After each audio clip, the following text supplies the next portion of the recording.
그 농민들이 불만이 있는 거는 경매사들에 따라 가지고 이제 값이 달라지지 않을까 이런 우려를 하는 것 같아요. 그럴 가능성이 있습니까?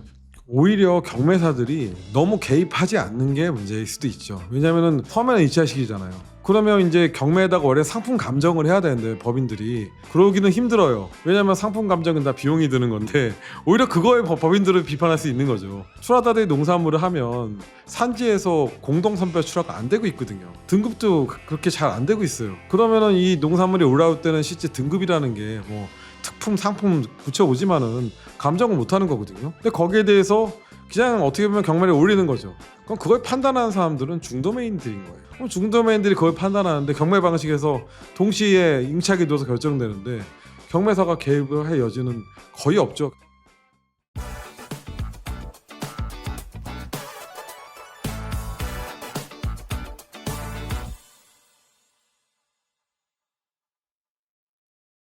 안녕하세요. 남자기 입터브 시간입니다. 지난번 유통 컨텐츠를 다뤘는데요. 이때 댓글이 굉장히 뜨거웠습니다. 굉장히 논쟁적인 댓글도 많았고요. 비난도 많았고요. 그래서 오늘은 유통에 대해서 한 번 더 다뤄볼까 합니다. 그래서 여러분들이 정말 궁금해하는 것, 제가 생각할 때는 가지고 있는 오해에 대해 가지고 한 번 더 들어보자 싶었습니다. 그래서 오늘 또 지난 시간 이어가지고 김신백 대표님을 모셨습니다. 소개 좀 부탁드립니다. 김신백입니다. 안녕하십니까?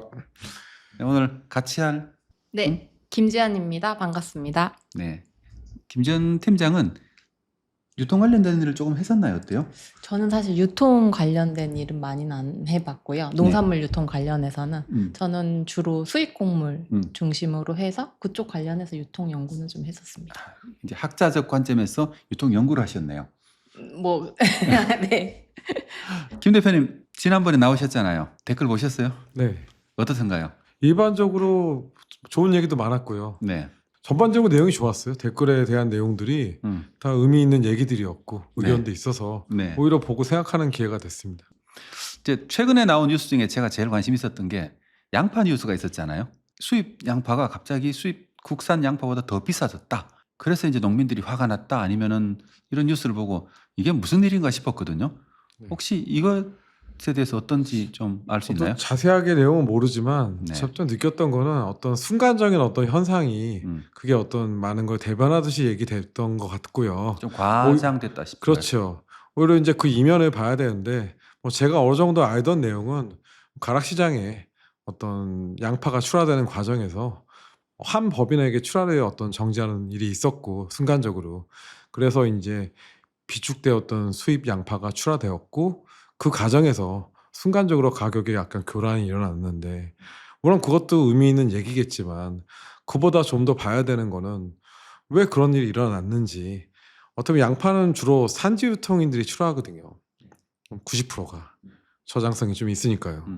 근데 그 품목이 한 개 법인한테 우리 이게 출하하지 말자 뭐 이런 일이 일어났던 것 같아요. 네. 그러다 보니까 출하가 안 되니까 이제 문제가 생기는 거죠. 가락시장은 어떻게 보면 국내 농산물의 가격 기준이 되고 발견되는 곳이잖아요. 네. 그래서 이런 일이 됐던 거고 좀 더 봐야 되는 거는 그러면 저는 지금 보면 양파 생산자하고 산지 유통이 구분돼야 된다고 보고 네. 산지 유통인들이 예전 가락시장에 뭐 한 법인에다가 출하를 하지 않는 거 도매법인에 출하를 안 한 거죠. 그렇게 결정하는 것들이 맞는 것인가라는 것들이 이제 기사에 드러나지 않는 이면인 것 같기도 하고. 저도 사실 신문 기사를 볼 때는 몰랐거든요. 네. 그냥 도매법인이 우리는 항상 강자를 알고 있는데 산지 유통법인이 의도적으로 한 개의 도매법인에 며칠 동안 출하를 안 해가지고 이게 어떻게 보면 가격 교란이 생겨서 나타난 문제다. 그렇죠. 이렇게 분석하는 거잖아요. 분석이 아니라 그렇게 썼지만 확인을 해봐야 되죠. 그렇다면은 이제 저는 어떤 유통을 봤을 때 이런 거죠. 산지의 생산자의 입장에서 보면 본인들을 바로 바라보고 본인들하고 같은 편이 되는 건 농협이에요. 농협의 역할이기도 하죠. 그리고 이제 본인들하고 거래 관계에 있는 게 산지 유통인이죠. 어떻게 보면 영농조합법인도 거기에 들어가는 거고요. 그러면은 생산자들이 거래하는 어떤 농협이라는 곳과 산지 유통인 아니면 영농조합법인 생산자일 수도 있지만 좀 다른 결이거든요. 어떻게 보면 농협은 계속 생산자를 보호하는 단체예요. 그렇지만 나머지는 유통하는 단체죠. 그런 차이가 있는 거고 또 도매시장을 본다면 도매법인도 잘 보면 생산자들이 출하자들이 비판을 하지만 도매시장 법인은 생산자를 보고 있는 곳이에요. 반대로 이제 거래가 되는 중도메인들은 소비자를 보고 있는 것이죠. 네. 도매 시장은 그렇게 만들어 놓은 그런 구조예요. 네. 그러면 어떻게 보면 서로 이제 경쟁하고 그게 서로 그런 관계 속에서 가격이 발견되고 그런 되는 과정에서 이런 일이 일어나고 있는 거죠. 그러면 이제 농식품부 이런 데서는 이런 상황을 잘 봐야 되는데 좀 아쉬운 거는 생산자들하고 산지 유통을 구분 못 하는 것 같아요. 생산자들하고 산지 유통은 다른 거거든요. 이게 도매 시장만 얘기하는데 도매 시장 전에 이 산지 유통을 하는 곳이 있는 거예요. 그 특성이 다른 거고 그렇다면 이분들이 생산자의 입장을 대변하는 게 아닌 거거든요. 좀 어려운 얘기죠. 그냥 양파 입건에 대해서는 기사 나온 거랑 저도 뭐 그거에 대해서 자세히 모르지만 어떤 그 한 면만 보면 안 될 것 같아요. 숨겨진 면들을 봐야 될 것 같아요. 저도 사실 양파 관련 기사를 보면서 신문 기사 내용대로 이제 제 나름대로 해석을 하려고 했는데 이제 김 대표님의 얘기를 들으면서는 이게 어떤 산지 유통인들의 담합이 어떻게 보면 이런 문제를 초래했다. 이런 느낌이 좀 들었습니다. 담합이라고 보시고 있는 건가요? 그러니까 도매 가락시장에 한 법인에 출하 안 하는 게 담합행위다라고 보시는 거에 대해서는 전 잘 모르겠는데 일단은 담합이라 할 때 제일 문제되는 담합은 가락시장에서 경매를 할 때 중도메인이 담합하면 형사처벌 당하거든요. 그러면 만약에 이제 그렇다면 산지유통인이 도매시장 법인에 우리가 출하하지 말자 이런 것들이 어떤지를 판단을 해봐야 될 것 같습니다. 사전적 정의로는 담합이라 할 수 있는데 이게 무슨 법적인 처벌 대상인지 모르겠네요. 그렇죠. 네. 자, 그럼 가락동 시장 경매에 대해서 한번 물어볼게요. 많은 분들이 사실 가락동 경매의 불투명성에 대해서 많이 지적을 했거든요. 오해인지 아닌지 좀 답변해 주면 좋겠는데요. 가락동 시장이 경매를 문제라고 하는 분들이 많잖아요. 경매 가격은 정확히 어떻게 결정됩니까? 경매 가격은 이제 경매 절차가 산지유통, 그러니까 저희 출하자라고 할게요. 정확한 표현은 출하자들이 송풍장을 작성해서 그 도매시장 법인에게 이제 상장을 합니다. 그러면 상장을 하면 도매시장 법인은 판매원표를 작성한 다음에 이제 경매 준비를 하죠. 그리고 경매를 하는데 이제 경매 방식을 좀 알아야 돼요. 우리가 일반적으로 경매를 하면 잉글리시 옥션이랑 더치 옥션이랑 서면 입찰식이 있을 거예요. 근데 가락시장은 서면 입찰식이에요.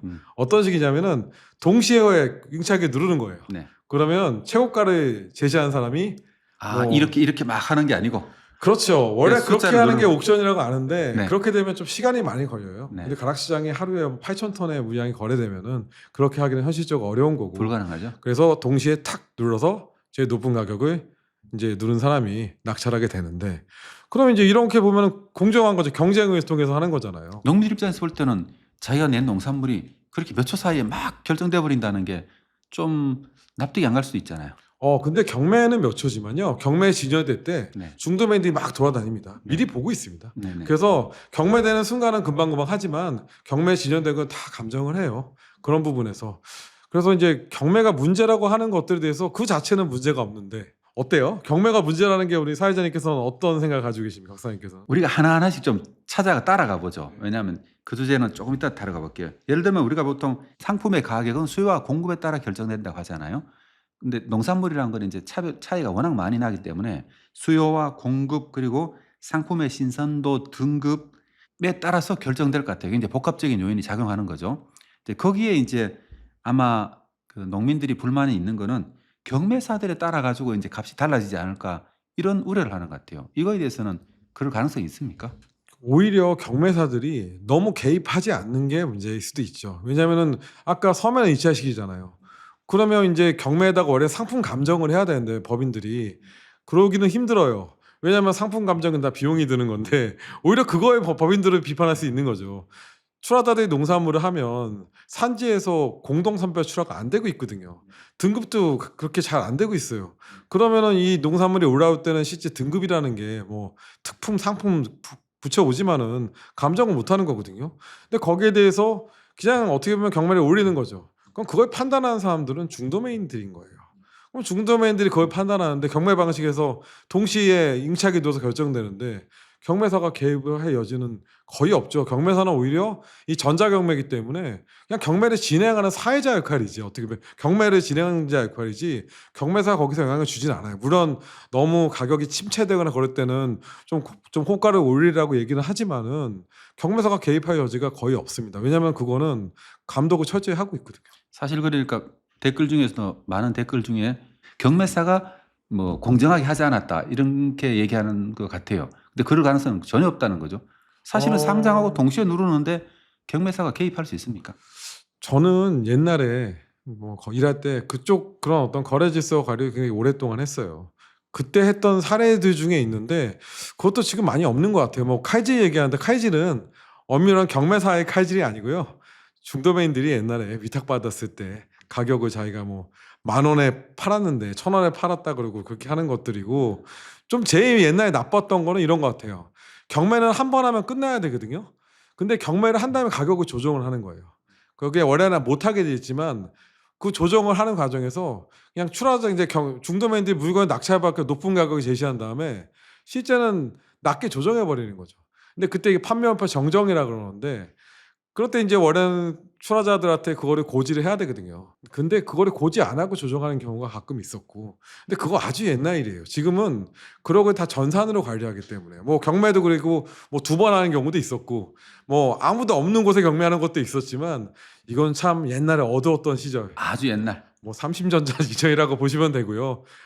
20년 전, 30년 전. 지금은 그러지 않아요. 그리고 여기서 얘기하고 싶은 거는 경매사들 중에서 굉장히 의식 있는 사람들이 많습니다. 그래서 어떻게 보면은 경매사들은 원래 도매법인 생산자를 보고 있어야 되잖아요. 그렇게 세팅을 한 거고. 그래서 그분들이 어떻게 보면 생산자의 농산물을 많이 올려주고 그러고 싶어요. 왜냐하면은 도매시장 법인도 경쟁을 하거든요. 산지가 좋은 가격을 내주고 해야지 산지에서 그 도매법인의 물건을 주기 때문에, 어떻게 보면은 도매법인은 계속 생산자를 보고 있는 거예요. 반대적으로 중도매인들은 약간 도매법인을 옮기기가 어려워요. 원래는 중도매인도 소속지가 아니어서 어떨 때는 이 법인 저 법인 거래할 수 있지만 좀 물류 문제도 있고 그 다음에 거래 약정 문제도 있기 때문에 중도매인들은 그 법인에서 거래하는 경우가 많거든요. 뭐 이제 그렇다면 거꾸로 생산자도 그렇지만, 그것도 도매법인 입장에서는 좋은 가격을 내주고 경매를 잘해야지 출하자들이 그쪽으로 출하를 하기 때문에, 저는 그런 측면에서 본다면은 도매법인은 항상 출하자를 보고 있겠죠. 예를 들면서 이제 댓글을 보면은 경매사의 말 한마디에 가격이 결정되는 게 불합리하게 보이는 듯하다. 힘들게 들고 왔는데 순식간에 허무하게 가격이 결정되는 게 모순되어 보인다. 이런 거는 사실 전자경매제라든가 의도적으로 가격을 떨어뜨리기 위해서 뭐 하기는 굉장히 어렵다 이렇게 볼 수 있는 거네요. 도매시장 법인은 가격을 올리고 싶어 하겠죠. 오히려 더 많이 받게 하고 싶어 하고. 왜냐면은 구조적으로 수수료도 퍼센테이지로 가격이 높아야지만 수수료를 많이 받는 구조인데. 어쨌든 출하자들이 더 많이 출하할 거고. 그렇죠. 수수료가 거래 금액에 비례하잖아요. 사실은 그러니까 경매사가 물건값에 개입해가지고 의도적으로 떨어뜨린다는 거는 사실일 가능성이 없다. 또 하나는 중도매인이에요. 중도매인들이 경쟁을 통해서 가격 물건을 사는데 좋은 물건이면 본인들이 사고 싶어 하지, 이 중도매인이 적어도 최소한 10명은 될 거잖아요. 그런 체계에서 경매사들이 가격을 내리는 건 쉽지는 않아요. 그리고 그런 일이 생기면 중도매인들이 곧바로 문제제기 고발할 것 같은데요. 제가 알기로는 이 경매사분들은 이제 도매법인 안에 소속되어 있는 직원들인 네. 거잖아요. 네. 그러니까 굳이 가격을 그렇게 조정할 유인도 없다고 생각이 들거든요. 네. 그러니까 저도 말씀 듣고 보면 저도 동의하게 되는데 왜 외부분들은 그렇게 생각하는지 모르겠어요. 그러게 저도 그런 질서를 잡으려고 수많은 걸 봤는데 실제 그런 요즘에는- 업무를 하셨잖아요, 그죠? 대전 그 아주 오래 했죠. 그런 네, 부분이. 네. 네. 자, 그 다음에 이제 경매 시스템 또 어떻게 보면은 우리가 많은 분들이 좀 불만이 많잖아요. 역기능을 많이 얘기하기도 하고 또 경매 시스템이 근데 또 순기능도 많잖아요. 경매 시스템이 존재해야 될 이유가 뭘까요? 경매 시스템이 존재해야 될 이유는 이런 것 같아요. 다시 산지를 한번 내려가 보자고요. 지금 산지에서 아까 두 주체가 농협이 하는 거랑 영농조합법이 하는 게 있어요. 근데 농협은 그냥 패스하는 식입니다. 무슨 얘기냐면 막 물건을 내면은 농협에서 그걸 받아서 그냥 어떻게 보면 저장이나 이런 것들보다는 그냥 그대로 올리거든요. 그렇죠. 도매시장에 그대로 올라가요. 트럭에 그냥 한 트럭 만들어가지고 보내주는 역할. 그러면 이제 그때 가격이 결정될 순간도 없죠. 그냥 물건이 쑥 올라가서 가락시장에서 뭐 예를 들면 뭐 고추 같은 거 지금 철에는 막 물건이 올라가고 옥수수도 그런 철에 올라가는데, 그럼 그 가격의 결정을 어떻게 하겠습니까? 경매로 하는 게 제일 맞죠. 근데 여기서 좀 더 다른 쪽 유통을 한번 얘기해 볼게요. 한우를 얘기하겠어요. 한우는 어떻게 보면은 경매가 되게 잘 돼 있는 곳이에요. 근데 이제 한우 경매는 좀 다른 게 하나 있어요. 거기는 등급 판정을 하는 게 있어요. 그 축산물 품질 평가원이 합니다. 그 기능이 이제 농산물에는 없죠. 등급 판정 기능이 없어요. 좀 그거는 저는 어떻게 보면 좋은 제도 같은데, 그럼 등급 판정에서 경매하는데 그 경매를 하기 때문에 한우 농가들은 그 경매 쪽에 한 60, 70%는 거기다 보내요. 근데 그거에 대해서 그 한우 농가들은 상대적으로 그것 때문에 경매에도 보내고 이용도축이라 그래갖고 하거든요. 그럼 경매를 얘기한다면은, 경매는 어떻게 보면 농가들이 규모화되지 않은 농가들이 편하게 물건을 팔 수 있는 곳이에요. 근데 아까 말한 축산에서 이용도축은 어느 정도 고정 거래처가 있어야 되는 거거든요. 그래서 경매하고 이용도축을 이용하는데, 농산물 다시 오면은 만약에 도매시장에 경매를 안 하고 농산물을 팔려고 한다면 본인들이 거래처가 있어야 되는 거잖아요. 근데 그게 쉽지 않잖아요. 그런 거래처들은 규모화돼야 되는 거고. 그러면 제가 다시 경매로 돌아간다면, 가락시장이나 도매시장들은 소상공인 소농을 위해 있는 곳이에요.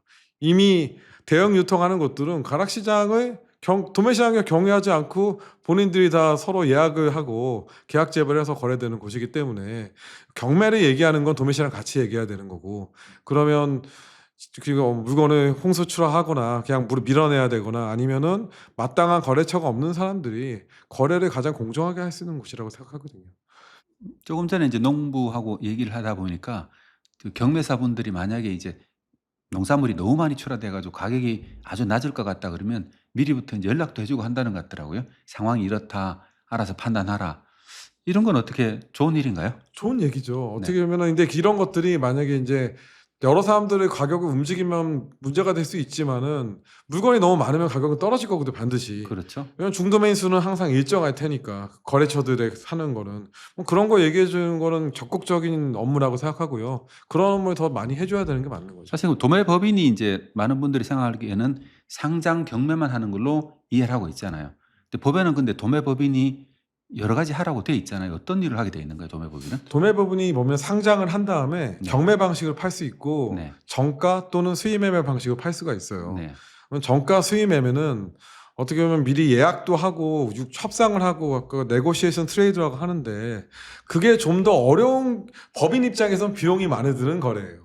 아, 어쨌든 우리가 보통 경매라는 게 무슨 뭐라 그러죠? 저수지 없이 바로 쭉쭉 나가니까 가격 변동이 너무 큰 단점이 있잖아요. 네. 어쩔 수 없이. 네. 그러니까 예를 들어서 이제 도매 거래죠. 그죠? 네. 도매 거래 같은 경우에는, 정가 수의 매매 같은 경우에는 어떤 저수지 같은 역할을 하잖아요. 네. 그러니까 가격 편차가 좀 적게 된다는 장점이 있잖아요.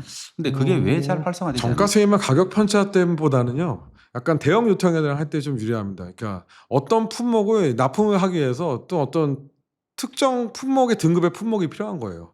그런 거를 경매로 확보하기는 좀 어렵거든요, 많이. 이렇게 비딩을 해야 되고, 그거를 그러니까 내가 이 물건을 살 수 있을지 없을지 중도매는 모르잖아요. 꼭 납품을 해야 되는데. 그럴 때 유용한 거래인데, 이 정가 수의 매매가 좀 활성화되지 못한 이유는 이 거래 비용이 좀 많이 들어요. 협상에 의한 거래이기 때문에 거래 비용이 드는 면도 있고, 또 도매 시장 특성 자체가 약간 경매를 중도매들이 선호하는 거죠. 그런 제들. 그러니까 지금은 정가 수의 매매가 어느 정도 좀 규제가 완화됐지만, 그런 것들에 대해서 아직도 정가 수의 매매가 늘지 않는 거는 중도매인들이 오히려 경매를 편하게 생각하는 것 같아요. 자, 그러면 이제 또 하나의 또 댓글에 나온 것 중에 하나를 보면은, 예를 들면 또 농민들 입장에서는 아마 출하자가 같겠죠. 아마 농민이 있을 겁니다, 출하자가. 예를 들어서 중도면이 낙찰받자마자 예를 들어 500원에 낙찰받았는데 돌아서서 2,000원에 막 이렇게 다른 상인이 이제 판단 말이에요. 이렇게 봤을 때는, 농민 입장에 봤을 때는 나는 기껏 힘들게 생산했는데 500원밖에 안 받았는데 상인은 별로 하는 게 없는데 막 순식간에 1,500원 이익을 챙겨갔다, 이렇게 볼 수도 있잖아요. 이건 좀 비약된 것 같아요. 중도매인한테 그렇게 순간적으로 팔 수는 없을 거고요. 물건을 받은 다음에 이제 본인들도 뭐 소분도 하고 그런 작업을 거치잖아요.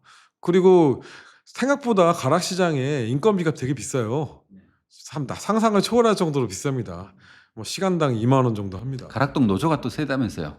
그건 좀 더 얘기할 테지만, 네. 다른 예민한 그건 문제인가요? 아니, 그 하영 노조의 그런 것들, 그러니까 물류비 자체가 좀 비싸요. 가락시장 안에 들어와도 물류가 이동을 해야 되잖아요. 그러면 그 비용이 존재하는 거고, 아까 뭐 순간적으로 가격이 그렇게 올라가는 경우는 없고요. 어떻게 보면 지금 가락시장에서 경매를 하면 이 중도매인이 물건을 얼마에 샀다는 건 누구나 다 알고 있어요. 그 다 보고 있는 가락시장 가격 공시가 되잖아요. 그러면 그 가격을 보고 거래를 하기 때문에 쉽지 않습니다. 그럼 이렇게 댓글 다는 사람은 그러면 남의 얘기 듣고 잘못 이해한 거라고 볼 수 있네요. 근데 한번 그분들 다시 대주에는 오해가 있는 것 같아요. 가락시장에서는 경매를 하잖아요. 가격이 공시가 되잖아요. 공시가 다 되는데 네. 어떤 상인이 그죠? 갑자기 몇 배 네. 주고 사겠어요. 그럼 바보가 아닌 이상 그럴 일은 없는 거죠. 뭐 그 바보 하나 있다 치죠 뭐 그럼 뭐. 네. 네. 가격 얘기를 계속 하셔서 저도 하나 질문을 드리면 저희가 경매 같은 경우에 가장 중요한 기능 중에 하나가 가격 발견 기능이라는 게 있다고 저희가 이제 네. 알고 있잖아요. 네. 이 가락동 경매 가격이 중요한 이유에 대해서 좀 설명해 주시면 좋을 것 같아요. 경매가 없고 그냥 도매시장 얘기하지 말고 저쪽 이마트나 이런 뭐 쿠팡이나 이런 식재료 뭐 CJ나 이런 거래가 되면 그 거래가 공개가 안 되잖아요. 숨겨져 있잖아요. 그러면은 사람들은 정보가 없는 사람 이 가격이 얼마인지 몰라요. 깜깜이죠. 근데 가락시장인 곳은 가격을 공개를 해주잖아요. 물론 아까 양파 얘기했던 것처럼 순간적인 어떤 교란이 가격에 영향을 미치는 게 비판으로 받아볼 수 있겠지만 그래도 10명 이상이 비딩해서 경매를 하고 그게 법인도 6개나 있잖아요. 그 법인들이 다 각자가 경매를 동시에 하잖아요. 그럼 가격 차이가 나는데 그런 걸 다 공시하고 있는데 그렇다면은 제 말은 가격을 투명하게 발견을 해서 알려주는 거죠. 이게 없고 그냥 모두 가락시장이나 도매시장이 없고 모든 사람들이 서로 그냥 협상해서 거래를 한다면 물론 우리나라하고 대만하고 일본 빼고는 경매를 하지 않지만 그거는 생산자 단체가 규모화될 때 얘기고요. 저는 그러면 되게 생산자들이나 출하자들 특히 생산자들 문제가 돼요. 저는 생산자하고 출하자가 다르다고 보거든요. 근데 생산자들이 물건을 출하자 할 때는 깜깜이잖아요. 근데 그 사람들이 거래를 어떻게 하겠습니까? 가락시장의 경매 가격을 보고 출하자들을 물론 선행으로 팔겠지만은 그걸 보고 하잖아요. 그럼 가락시장의 가격이 실제 생산자하고 출하자가 거래하는데도 기준가격을 주는 거죠. 그러면 이제 쿠팡하고 이마트 같은 경우도 예를 들면은 자기들 가격이 있는 건가요? 아니면 이분들도 가락동 가격을 참고하는가요? 가락동 가격을 참고할 거고요. 자기들 가격이 있는데 아마 가락동 가격 여러 가지를 조합해서 결정을 할 거고 어떻게 보면은 그 부분에 대해서는 가격에 어떤 우위가 있잖아요. 그런 부분에서 어떤 가격을 제시를 할 거예요. 어떻게 보면. 근데 이제 그분들은 주로 옛날에는 대형마트 3사가 있잖아요. 네. 근데 한 3사가 가격을 결정을 먼저 해요. 그럼 나머지가 거기 가격을 거꾸로 맞춰요. 그러니까 경쟁자가 있는 거예요. 그러면 어떻게 보면 자기의 판가가 결정돼 있고 거꾸로 가격이 결정돼도 같이 쓰죠. 그러니까 복잡한 요소지만 그분들은 가격을 그 가락시장의 가격을 참고를 하지만 경쟁자들이 판가를 다 참고를 하는 거죠. 또 수요량도 보고 여러 가지 요소들에 대해서. 그러니까 참 가격을 잘 만들어내고 하는 사람들 같아요. 그분들은. 또 댓글 중에 이런 게 있더라고요. 아마 농민들이 아마 다 같은 심정일 것 같은데 농민은 기본적으로 농산물 값을 비싸게 받고 싶어 하잖아요. 당연하잖아요. 그죠? 내 농산물이 내가 고생한 게 있으니까 최소한 이 정도는 받아야 되겠다고 생각하는 것 같아요. 근데 실제로 이제 그 우리가 중간상인이라고 얘기하죠. 산지 유통인 이제 넘기고 그 농산물이 가락동에서 경매되는 걸 보면은 이 자기 농산물이 자기가 예상하는 가격만큼 안 나와요. 그래도 어쨌든 뭐 소농이 선택할 수 있는 게 다른 채널이 없잖아요. 이렇게 보낸단 말이죠. 근데 이 갭이 크다고 느낍니다. 이건 어떻게 받아들여야 될까요? 실제 소비자 가격하고 예를 들어 복숭아 가격이 소비자 가격하고 내가 이제 넘긴 가격 사이에 크다는 거죠. 배추 가격도 마찬가지로 클 수 있고요. 농민 입장에서 봤을 때는 이렇게 느끼는 거죠. 근데 그거는 크다고 느끼는 걸 한번 다시 한번 한 품목씩 봐야 될 것 같은데 농산물이 이제 어떠면 뭐 도매시장 라인으로 해서 설명을 해드릴까요? 도매시장으로 가서 이제 출하가 되면은 뭐 저번에도 얘기했겠지만 뭐 법인 수수료 떼고 그거는 크지 않죠. 중도매할 이제 가요. 근데 중도매할 때 가는 것도 하역되는 하역비도 있는 거고요. 경매장에서 중도맨으로 물건이 이동할 때도 이송비도 있는 거예요. 그 수수료가 한 4%에서 7%쯤 되는 거예요. 그러니까 수수료는 출하자가 도매법인한테만 내고 법인이 중도매한테 팔 때는 수수료는 없습니다. 전혀 없습니다. 그럼 중도매인이 그거를 경매장에서 자기 점포 또는 구매자한테 시는 것도 다 돈으로 가는 거예요. 가락시장의 인건비가 시간당 2만 원입니다. 꽤 비싼 편이죠. 그런 식으로 비용이 돼서 거래되는 거고 또 종업원들이 그 작업을 하고 그 다음에 거기에 대해서 하다 보면 소분자가 간모율도 발생하고 자기 종업원도 2-3명씩 데리고 있잖아요. 그분들 인건비가 진짜 세요. 뭐 얘기해도 될지 모르지만 거의 500만 원 이상은 넘습니다. 그런 비용을 주면서 다 비용이잖아요. 그런 거를 감안해서 저번에도 얘기했다시피 유통 마진과 유통은 이유는 틀린 거거든요. 그런 것들이 다 돌아가서 구매자한테 가요. 근데 구매자들이 그 물건을 이제 자기 차로 실으러 오죠. 구매자들도 그 기사 인건비가 있잖아요. 구매자들이 곧바로 엔드 유저인 소비자한테 가는 게 아니에요. 또 어딘가를 가져가서 그거를 뭐 슈퍼마켓이면 진열하고, 그럼 슈퍼마켓에 임대료도 있을 거고, 거기에 또 종업원들이 있잖아요. 그래서 판매되는 과정들에 다 유통 마진들이 있는 거죠. 그리고 그게 만약에 이제 가락시장이나 도매시장을 통해서 이커머스 가지 않지만 이커머스 플랫폼에 수수료가 20에서 30%도 쉽게 가요. 근데 그것도 보면 왜 와 쿠팡이 수수료를 그렇게 많이 받아?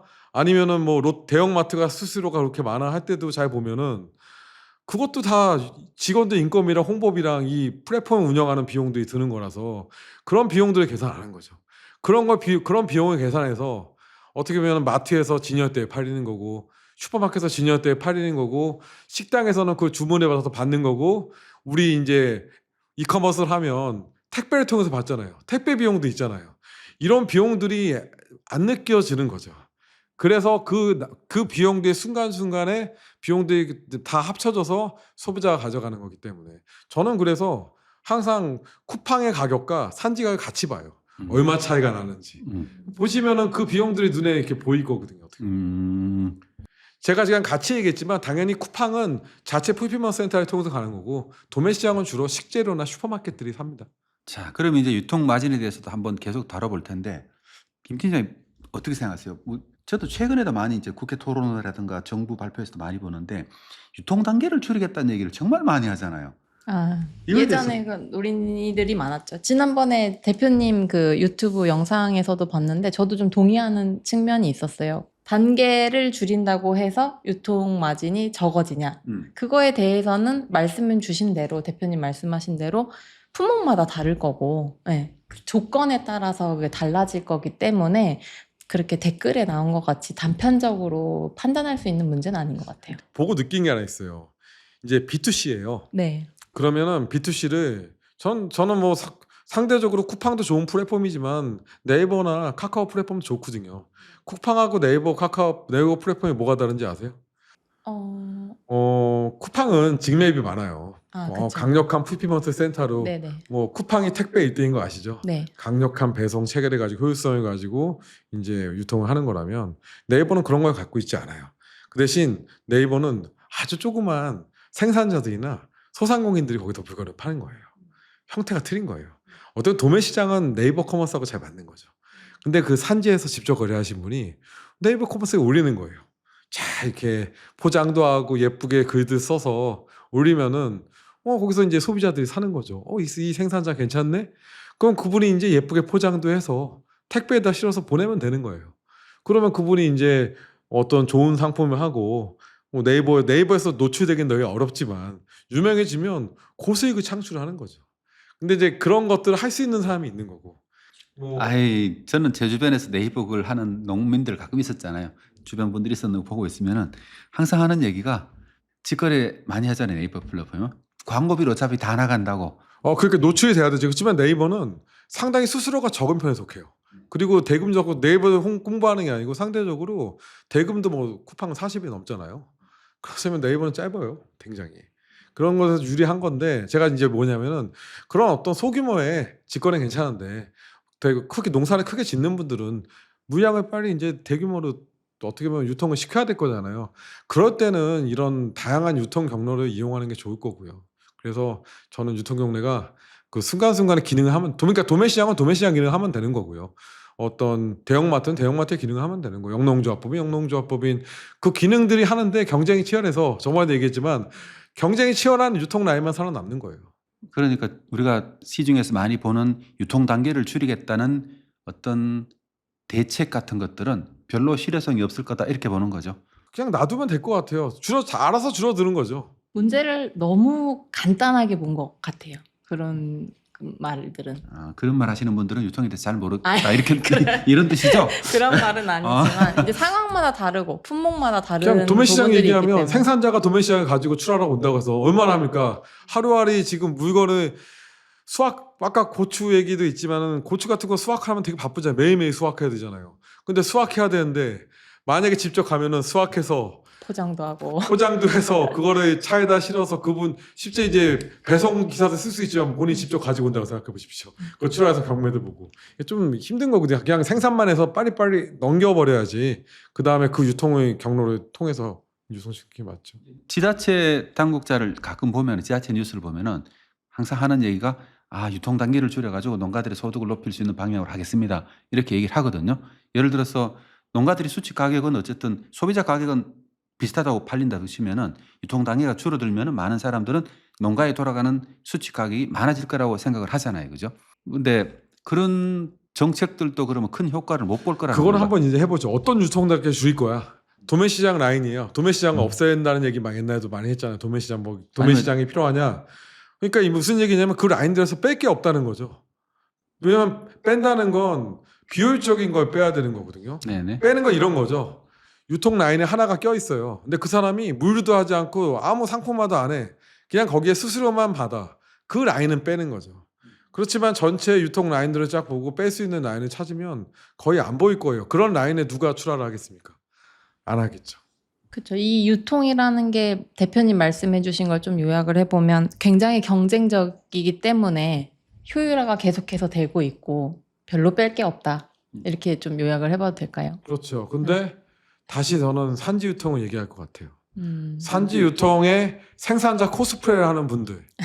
그러니까 정확히 얘기하면 생산자가 영농조합법을 만드는 분도 있지만 저는 영농조합법인도 어떤 이윤을 극대화하는 게 어떤 자연발생적 공익을 하시는 분들이라서 비판하고 싶지는 않습니다. 단 그분들은 이렇게 자기들이 생산자라고 하면 안 되죠.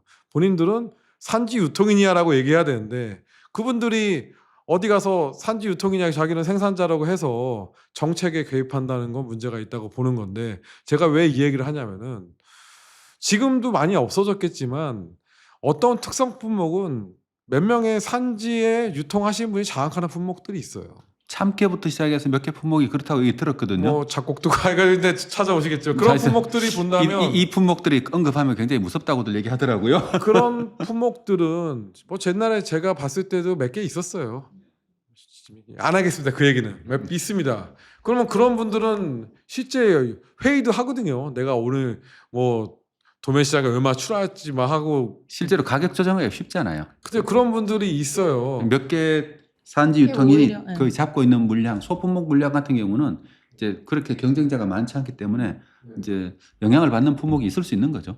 그렇죠. 그렇다면 저는 관심을 가지는 게 생산자하고 산지 유통의 거래를 관심을 가져야 되는 거죠. 왜냐하면은 출하자가 도매시장에 출하하는 것들은 이미 많이 노출돼 있고 투명해져 있어요. 물론 지금도 개선할 부분이 없다고 할 수는 없겠지만 상대적으로 생산자하고 산지 유통할 거래 관계에서 좀 더 관심을 가지고 싶은데 제가 하고 싶은 얘기가 진짜 있어요. 지금까지 결론을 종합해 보면은 저자 김신백 대표님은 도매시장이라든가 이 유통 단계에 있는 것들은 충분히 경쟁력이 있고 비교적 공정하게 진행되고 있다. 그렇기 때문에 여러분들이 비난하는 것만큼 그렇게 나쁜 것은 아니고 효율적으로 돌아가고 있다고 볼 수 있는 거죠. 물론 꾸준히 지켜보고 공정성, 투명성을 하기 위해서 노력을 해야죠. 도매시장도. 그렇죠. 그렇지만 이제는 생산자하고 산지 유통도 봐줘야 된다는 얘기를 하는 거죠. 그렇죠. 그러니까 우리가 지금까지는 이 도매 법인을 중심으로 한 이쪽 라인들이 유통이 문제라고 했지만은 우리가 직접 진짜 진지하게 봐야 될 것은 오히려 산지하고 생산자의 이 관계가 더 중요한데 이 문제를 우리가 지금까지 집중하지 않았다 이 얘기잖아요. 네, 이 얘기에 대해서 본격적으로 한번 해보죠. 그럼. 이 얘기를 한다면 제가 진도 쪽, 보성 쪽에 옛날에 가서 좀 약간 되게 할아버지 할머니 생산자를 만났어요. 10년도 넘은 얘기지만 좀 마음이 아픈 얘기였죠. 그분들이 농사를 지어갖고 이제 제가 이제 인터뷰도 하고 그러는데 그분들이 인력이 없어서 그냥 산지 유통인들한테 물건을 넘긴다 하시더라고. 가락시장에 출하 안 하시라고 그러니까는 그렇게 얘기하시는데 보면 그때부터 지금은 제가 그 산지를 안 내려가 봤지만 그때도 외국인 노동자들이 이제 움직이기 시작한 시점인데 산지 유통하시는 분들 인력을 가지고 있는 거예요. 그러면 생산자들이 인력이 없어서 그분들한테 물건을 줄 수밖에 없는 거죠. 그러니까 그분들은 돈도 많고 그 다음에 인력도 가지고 있고 그럼 생산자들은 자기가 좀 잘해봐서 자기가 직접 출하해볼까 하는 사람도 있을지만 못하는 거죠. 여력이 없는 거죠.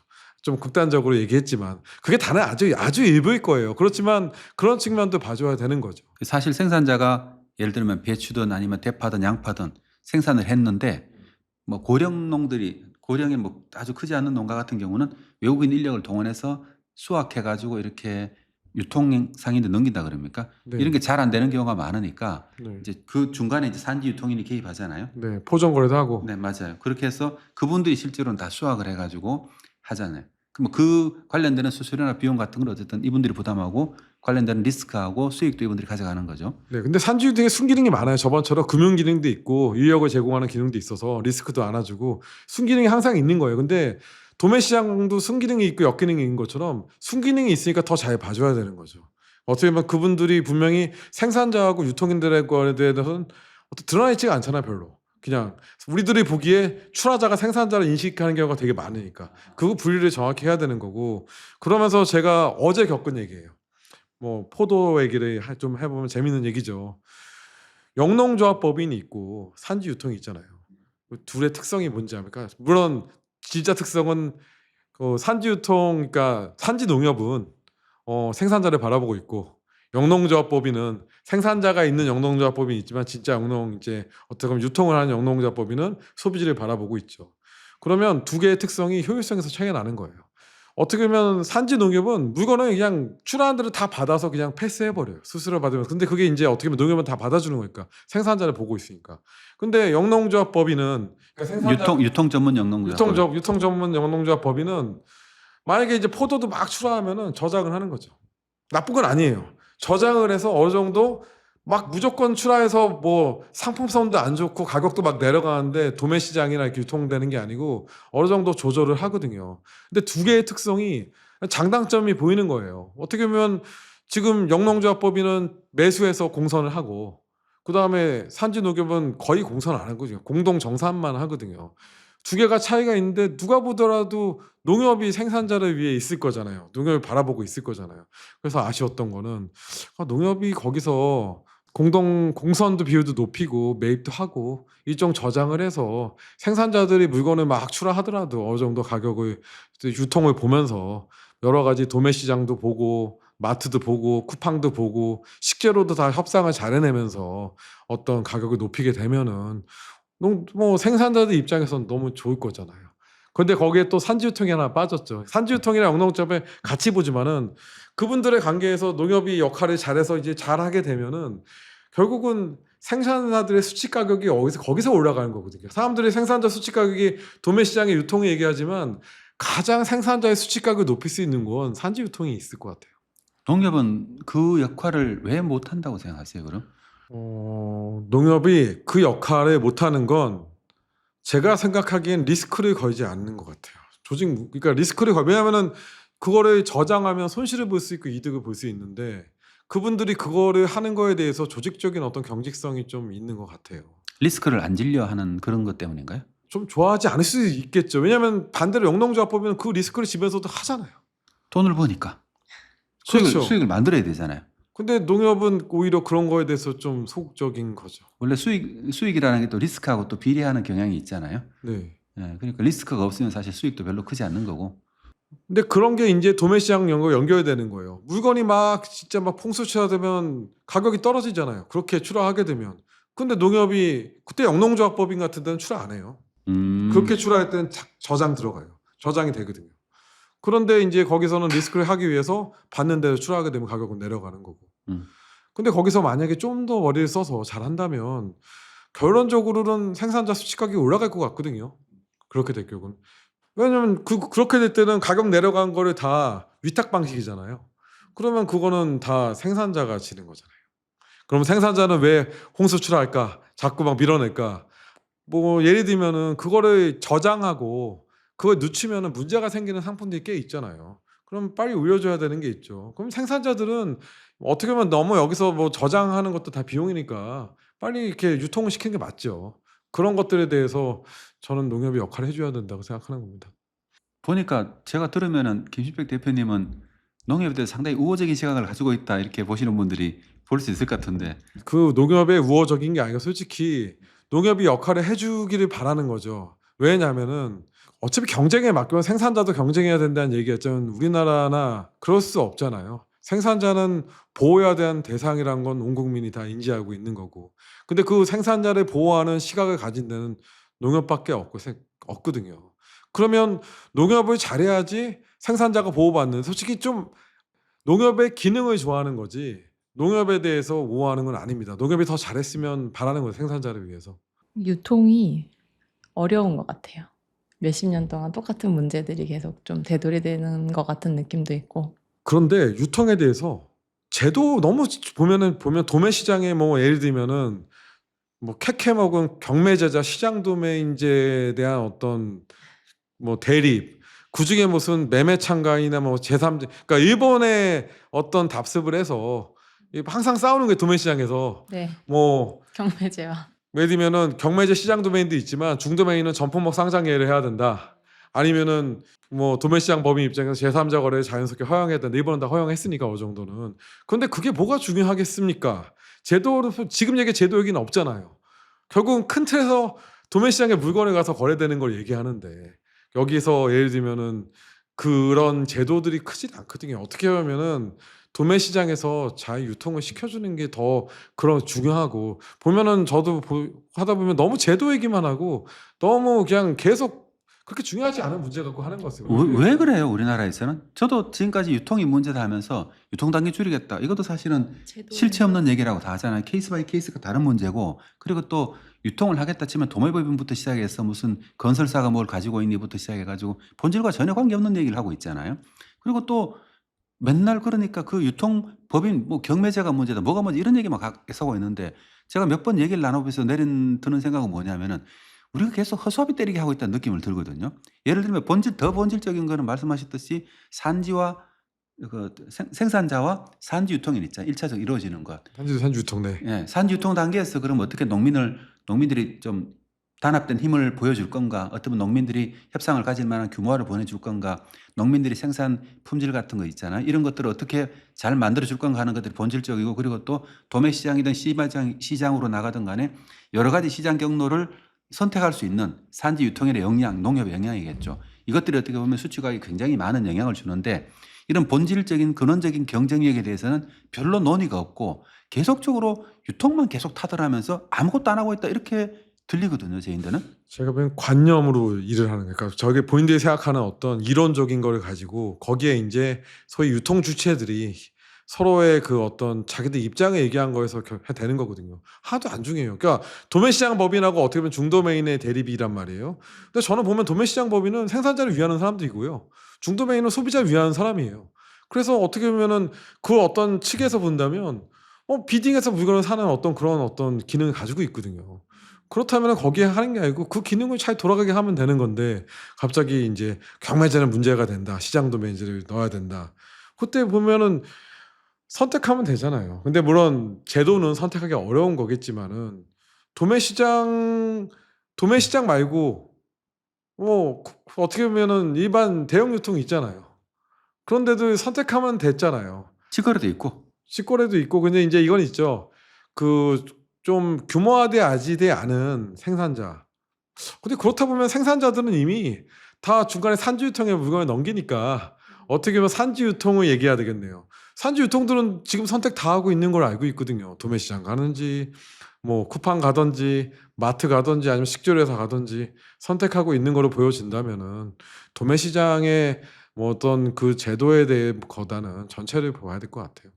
저는 제 주변에 이제 산지 유통 하시는 분들 있잖아요. 영농조합법, 농업법인들 많이 네. 유통을 하잖아요. 네. 그분들 만나보면은 다들 힘들어 하거든요. 도대체 누가 돈을 버는 거예요, 그럼 여기서? 그분들이 정말 힘들어 하시나요? 그러고 있던데. 그건 다를 것 같은데, 지금 보면 아무리 우리가 유통이 발전돼서 이커머스가 지금 많이 늘고 있잖아요. 그럼 쿠팡이 물건을 어디서 사올까요? 제가 한번 그냥 재밌는 얘기를 해드릴게요. 이제 업체 이름은 안 하겠지만 이마트가 발전했을 때 중도매인들이 한 크게 벤더들이 됐어요, 다. 그때 이제 그 벤더들이 나중에 산지유통 영농조합법을 만들었는데, 그때 1등 하던 사람이 쿠팡이 1등이에요, 과이드. 그리고 그 지금 산지 유통 조직들이 쿠팡에 납품하고 있는 거예요. 그러면 그분들은 어떤 유통의 어떤 온라인 이커머스가 발전되고 유통이 분화되지만은 본인들은 유통 채널을 다 고를 수 있게 더 된 거거든요. 도매 시장도 보내고 다 그러고 있는 거예요. 그럼 결국 산지에서 곧바로 이커머스나 그런 대형 유통업체로 가는 게 아니라 결국 이들도 중도메인이라든지 이런 중간 유통인을 통해서 물건을 다 소싱한다고 보면 중도메인이 아니고요. 중도메인들이 이미 산지 유통으로 넘어갈 거예요. 대형마트가 만들어지면서 가락시장에는 중도메인들이나 이런 사람들이 산지 유통을 만들었는데 그 산지 유통이 사람들이 생각하는 것보다 굉장히 효율화돼 있어요. 그분들은 산지에 그 산지 물류센터에서 가지고 있고요. 허브 물류센터 가지고 있어요. 대단해요. 그러니까 산지에서 물류센터에 가져서 거점 물류센터에 한 다음에 그거를 대형 유통에 입고시킨단 말이에요. 그러면 쿠팡 얘기를 한다면 저 쿠팡을 납품해봤으니까 몇 번 얘기하지만 쿠팡은 그런 분들한테 입고시키게 해요. 자기 본인의 풀피마트 센터에. 근데 풀피마트 센터에 입고하는 거는 예를 들면 굉장히 효율화되게 입고를 시키도록 지시를 하죠. 예를 들면 팔레트 위에다가 바코드 붙이고 박스에 바코드해서 그것도 종이 박스 안 씁니다. 그냥 플라스틱 박스 써요. 그 플라스틱 회수용 박스를 써서 그 보면 재밌는 게 산지 유통센터 가면 쿠팡이 납품되는데 마켓커리가 붙어 있고요. 마켓커리 납품되는데 쿠팡 같이 쓰는 거예요. 되게 효율적인 거예요. 이미 이 회수용 박스를 규격한 데가 써서 그거를 해서 이미 산지에서 작업해서 보내고 있거든요. 그분들이 산지 유통이니까 지금 그런 어떤 소비지 유통 채널이 발전해서 가장 같이 발전한 게 산지 유통 채널이고요. 도매 시장은 거기에 따라가지 못하고 도매 시장은 어떻게 보면 소상공인들, 슈퍼마켓, 식당들 그리고 아까 막 소규모 생산자들이 되고 있는 거를 분화되어 있는 거죠. 어떻게 보면. 근데 그게 선택을 하게 되는 거예요. 그러니까 소비지 유통 채널에 따라서 다 선택할 수 있는 구조가 되는 거죠. 얘기를 듣다 보니까 이럴 수도 있겠네요. 예를 들면은 우리가 어떤 산지 유통인이라는 것이 뭐 대규모 농가들 걸 주로 쓸 거 아니에요? 그게 산지 유통에 좀 얘기 좀 할게요. 네. 산지 유통은 헛갈려야 합니다. 왜냐하면 산지 유통은 법적으로 네.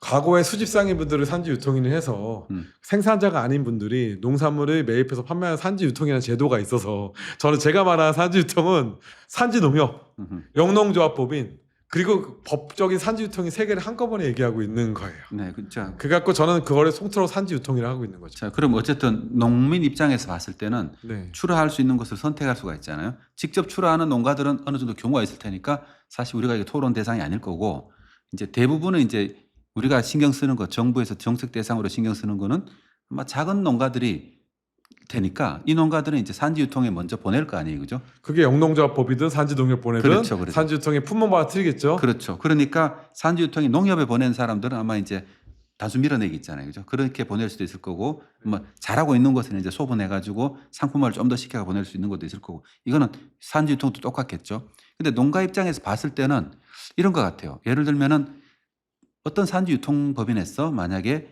좋은 농산물을 사와가지고 어떻게 판매했는데 굉장히 비싸게 팔린 것 같아요.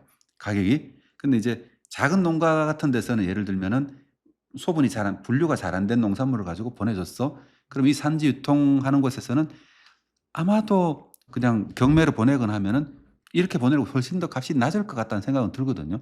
가격 차이가. 좀 작업을 못하는 데는 농협은 다 받아줄 거 아니에요. 그럼 농협은 그렇게 좋은 거죠. 생산자가 그런 능력이 없어 다 받아주는 게 농협이고요.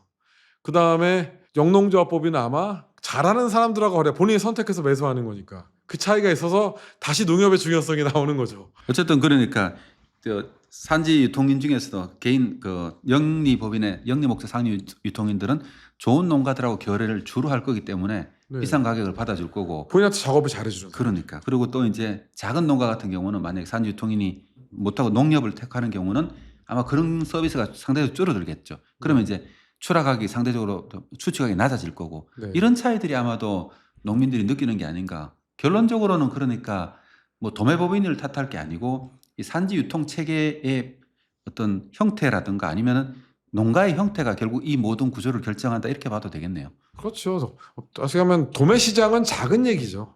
더 앞단에서 분화되고 있는 거죠. 예를 들면은 그 유명한 APC들은 도매 시장 출하 별로 안 합니다. 뭐 제가 안 할 거예요, 별로. 충주 APC 이런 데들은 안 할 겁니다. 도매 시장 출하. 거기는 다 규모화되고 다 어떻게 보면 등급화 하는데 그럼 대형 거래들이 가지고 가고 싶어. 쿠팡도 거기서 가져가겠고. 막 우리가 긴 얘기를 했었잖아요. 네. 또 어떤 질문이 나올 것 같아요? 이게 좀 단순해 보이긴 하는데요. 산지 유통이랑 이런 대형마트 쿠팡 같은 이런 리테일 쪽이랑 누가 더 힘이 센 건가요? 둘 다 셉니다. 이런 질문 좋아요. 이제 둘의 세계가 된 거예요. 그러니까 강력한 산지 유통과 그 다음에 쿠팡이 딱 짝이 맞는 거예요.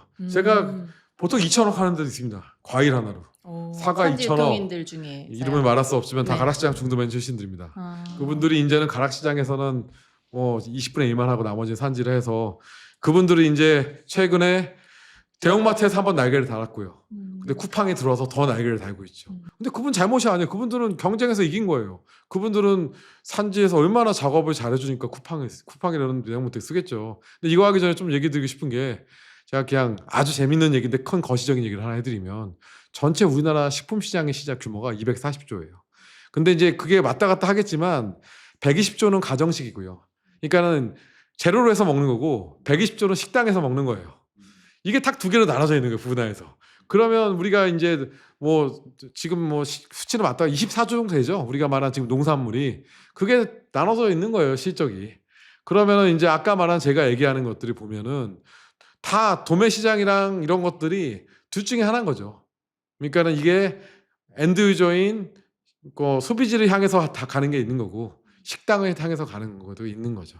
어떻게 보면 쿠팡은 식당 쪽이 아니고 소위 120조의 어떤 가정식 쪽의 시장이 될 거고 그 다음에 이제 가락시장은 좀 더 식재료 쪽에 더 가깝겠고 또 슈퍼마켓들도 있으니까 그래서 이런 것들을 보면은 그 전체가 이 120조, 240조의 시장 중에서 24조가 어떻게 움직이냐를 봐야 되는 거고 거기에 본다면 도매 시장이 아마 그 중에서 지금 보니까 50%는 못할 것 같은데 이제 50% 한다는 얘기지만 중복 거래가 있어서 다시 도매 시장 길의 거래도 있으니까 하여튼간 그게 거시적으로 보는 얘기입니다. 자, 그러면 이제 우리가 유통에 대해서 이제 우리가 좀 가지고 있는 뭐라 그러죠? 약간 오해라든가 아니면은 좀 잘못 알고 있는 지식들 아니면 몰랐던 부분에 대해서 이제 집중적으로 Q&A 관점에서 한번 다뤄봤었거든요. 아마 이 얘기를 들으면서도 여전히 유통을 잘 모르겠다 이렇게 생각하시는 분도 많을 것 같아요. 결국 보면 아까 거래처도 얘기한 도매 시장 경매지나 시장 도메인은 우스운 얘기죠. 왜냐하면은 시장 도메인 역할을 하는 게 영농조합법인도 있을 거고 솔직히 그리고 대형마트도 있는 거잖아요. 시장 도메인은 함부로 출합 못하는 영농조합법인하고 산지농업과 똑같은 거예요. 비유하자 맞네요. 그렇네요. 그러면 도매 시장은 스탁 거부를 하면 감옥에 가요. 스탁 거부를 하면 안 돼요. 그러면 막 밀어낼 수 있는 거예요. 그렇지만 시장 도메인은 선택을 받아야 돼. 그러니까 산지로 보면 영농조합법이라고 그 다음에 산지농협과하고 비슷한 거죠. 어떻게 보면. 근데 이미 우리나라 기존의 도매 시장 체계가 짜여 있는 상황에서는 산지 유통부터 뭐 도매 법인까지 그죠? 네. 다 짜여 있는 상황에서는 시장 도메인 제도라는 게 강서 시장에 도입됐지만 이게 활성화되기가 상당히 어려울 수밖에 없다 이런 느낌도 드네요. 그렇죠. 그리고 아까 수입농사 에피소드 하나 하면 전 도매 시장 법인 입장에서 하나 얘기를 하겠습니다. 이거는 옛날에 이렇게 수입농산물 들어오잖아요. 가끔은 옛날에도 그래 지금도 그러지만 수입농산물 스탁 거부를 해요. 근데 스탁 거부를 하면은 처벌받잖아요. 그래서 어떤 일이 있으면 옛날에 양배추 품목이었을 거예요. 법인이 스탁 거부를 했어요. 근데 그거를 뭐 10년 넘은 얘기예요. 그거를 이제 중국 대사관에서 제소를 했죠. 왜 이걸 그렇게 하냐. 그래서 아마 그 감독기관이 그 처벌을 내려야 되는데 그 처벌을 일찍 안 내렸어요. 그래갖고 조사받고도 그랬어요. 그런 것처럼 지금 그러지만 약간 도매 시장이라는 곳은 국내 농산물을 좀 보호하는 측면이 있긴 있어요. 요즘은 그런지는 모르지만 저는 그래도 아직까지도 생산자는 보호해야 되고 농협이라든지 오히려 농협하고 도매 시장은 생산자를 보호하는 사람들인 거죠. 나머지 그 유일하게 산지 농협과 도매 시장이 생산자를 보호하는 사람들입니다. 네. 어떻게 들으셨나 모르겠습니다. 지금까지 유통에 대해서 여러 얘기를 나눠봤는데 아마도 많은 분들은 기존에 생각하던 거하고 많이 차이가 난다고 느끼시는 분도 많을 것 같아요. 예를 들면은 유통 단계가 많으면은 이게 비용이 증가하니까 유통 단계를 줄이자 이런 걸 우리가 항상 듣고 있거든요. 그렇지만은 그게 그렇게 단순한 문제가 아니다. 품목별로 조건별로 다양할 수가 있다는 거고요. 그러다 보니까 이걸 우리가 이 얘기를 수십 년 듣는 거죠. 만약 그게 정말 문제였으면 해결 못할 이유가 뭐가 있었겠습니까? 뭐 그런 것도 좀 이해를 해봐야 될 것 같고요. 그 다음에 또 여러 번 얘기했지만 산지 유통이 중요하다. 요즘 와서는 점점 더 많이 산지 유통이 중요해졌고 사실 산지 유통이 이미 많이 세졌는데 산지 유통 주체 중에 농협이 제 역할을 하면은 나머지 산지 유통 주체들 농업법인이라든가 아니면 다양한 산지 유통 주체들이 경쟁을 해야 되기 때문에 농가인데 더 많은 혜택이 갈 수 있다. 이런 것도 저도 충분히 동의할 수 있는 것 같고요. 또 하나는 뭐냐면은 우리가 지금까지 좀 불편한 진실이죠. 이것까지는 잘 얘기를 안 했는데 뭐냐면은 결국은 농가가 품질 있게 규격화돼 가지고 약간 규모 있게 근데 개별 농가가 아니면 어떤 조직화를 통해서라도 공동 출하하거나 공동 선별 같은 거 있잖아요. 이런 걸 하는 게 결국은 어떻게 보면 유통에서 가장 중요한 문제일 수도 있겠다 이런 생각을 하고 있습니다. 지금 듣고 보니까 그렇다는 생각도 들거든요. 근데 실제로 이걸 위해 가지고 굉장히 많은 투자를 했었어요. 공선 출하 뭐 이런 지원 사업도 굉장히 많았고 그죠? 산지 조직화도 맞아요. 했었고요. 산지 APC 지원 사업도 굉장히 많았고 네. 수많은 지원 사업들이 사실은 산지에 어떻게 보면 농민들의 조직의 힘을 키우기 위해서 많이 지원됐었죠. 그걸 바탕으로 해서 꾸준히 성장해 왔었다고 생각하고 그 덕분에 이제 유통이 많이 선진화된 면도 분명히 있을 거라 생각하고요. 그럼에도 불구하고 산지와 어떤 생산자와 관계에 있어 가지고 약간 발전이 덜 된 부분도 분명히 있다고 생각합니다. 이건 이제 농업 구조가 변해가는 것하고 같이 바뀌어가지 않을까 저는 이런 생각이 좀 들었습니다. 네. 유통에 대해서 좀 긴 얘기를 나누면서 제가 이런 얘기에 대해서 결론에 대해 가지고 어떻게 몇 점 정도 줄 수 있을 것 같아요. 학생 같으면 100점입니다. 너무 후한 것 같아요. 네. 마지막으로 김신백 대표님께서 계속 생산자 보호 이런 강조를 말씀해 주신 게 저는 기억에 많이 남는데요. 생산자, 유통업자, 그리고 또 소비자도 다 우리 국민이잖아요. 모두가 만족하기가 쉽진 않겠지만 그래서 대표님이 생각하시는 그런 이상적인 유통에 대해서 마지막으로 짧게 마무리해 주시면 좋을 것 같습니다. 일단은 시장에 개입을 최소화하면서 효율적인 거를 계속 보는 거죠. 그러니까는 계속 좀 관찰을 하고 있어야 되는데 그래도 마지막까지 생산자 얘기를 하겠습니다. 우리나라가 그렇게 농업하기 좋은 환경은 아니잖아요. 그리고 소비자들은 얼마나 다양한 이제 까탈스럽죠. 이런 것도 있죠. 유통인들도 유통도 많이 발전했어요. 쿠팡의 덕이죠. 쿠팡이 물을 많이 발전시켰고 우리나라를.